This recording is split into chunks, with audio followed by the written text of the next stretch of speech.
This is a Disneyland original little long-playing record, and I am your story reader.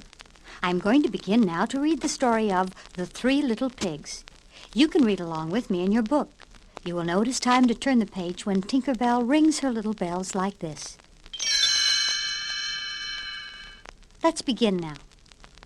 Once upon a time, there were three little pigs who went out into the big world to build their homes and seek their fortunes.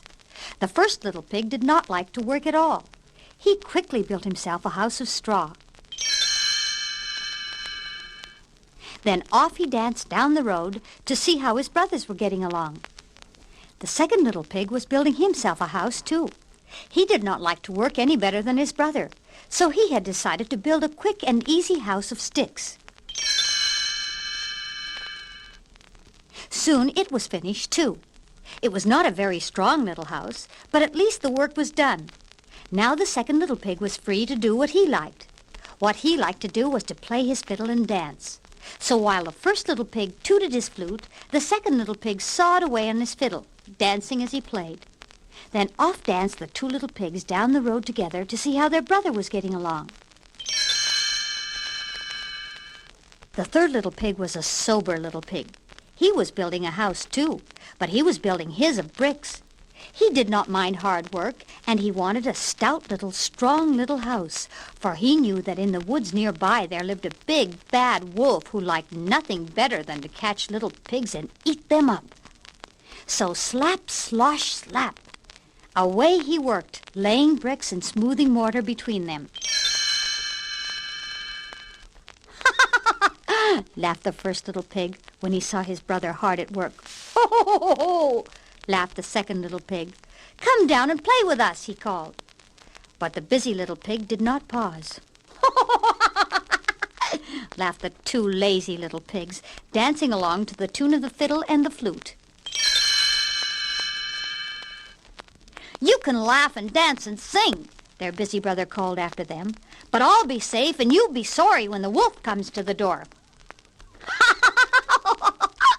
Laughed the two little pigs again, and they disappeared into the woods singing a merry tune. Just as the first pig reached his door, out of the woods popped the big, bad wolf. The little pig squealed with fright and slammed the door. Little pig, let me come in, cried the wolf. Not by the hair of my chinny chin chin, said the little pig. Then I'll huff and I'll puff and I'll blow your house in, roared the wolf. And he did. He blew the little straw house all to pieces. Away raced the little pig to his brother's house of sticks. No sooner was he in the door when knock, knock, knock, there was the big bad wolf. But of course, the little pigs would not let him come in. I'll fool those little pigs, said the big bad wolf to himself. He left the little pig's house, and he hid behind a big tree. Soon the door opened, and the two little pigs peeked out. There was no wolf in sight.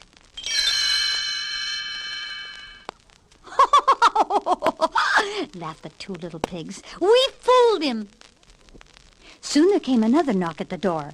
It was the big bad wolf again, but he had covered himself with a sheepskin and was curled up in a big basket, looking like a little lamb. Who's there? Called the second little pig. I'm a poor little sheep with no place to sleep. Please open the door and let me in, said the big bad wolf in a sweet little voice. The little pig peeked through a crack of the door, and he could see the wolf's big black paws and sharp fangs. Not by the hair of my chinny chin chin. You can't fool us with that sheepskin, said the second little pig. Then I'll huff and I'll puff and I'll blow your house in, cried the angry old wolf. So he huffed and he puffed and he puffed and he huffed, and he blew the little twig house all to pieces. Away raced the two little pigs, straight to the third little pig's house of bricks.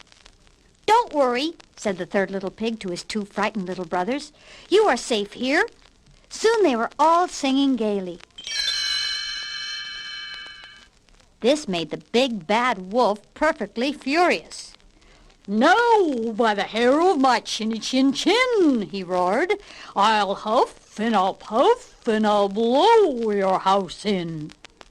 So the big bad wolf huffed, and he puffed, and he puffed, and he huffed, but he could not blow down that little house of bricks. How could he get in? At last he thought of the chimney. So up he climbed quietly. Then with a snarl, down he jumped, right into a kettle of boiling water. With a yelp of pain, he sprang straight up the chimney again and raced away into the woods. The three little pigs never saw him again and spent their time in the strong little brick house singing and dancing merrily.